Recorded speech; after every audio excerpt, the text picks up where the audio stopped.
Watch that scam.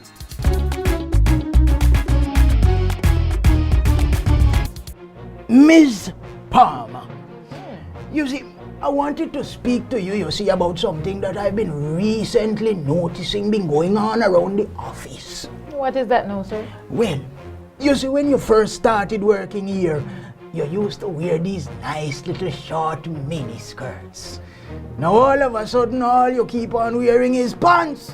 I don't get it.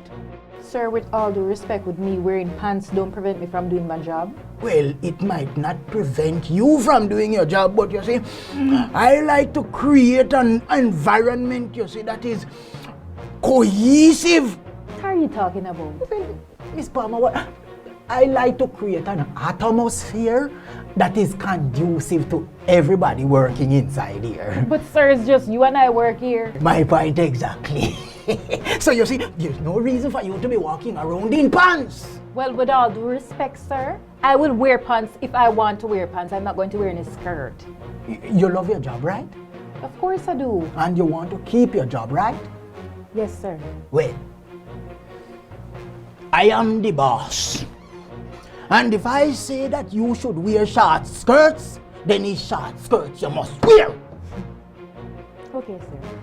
I know you would see things my way. But sir, I cannot wear skirt while in my current situation right now. Situation? What kind of situation you're talking about? I'm pregnant. You know that I've been wondering why you've been taking so long with your lunch, or why I thought you was just eating enough. My goodness, man. What is the clients going to say? Hey? I love to see when the ladies walking and the rear say 9:15, 4:30. 9:15, 4:30. You know what? I quit. You still have it though. 9:15, 4:30.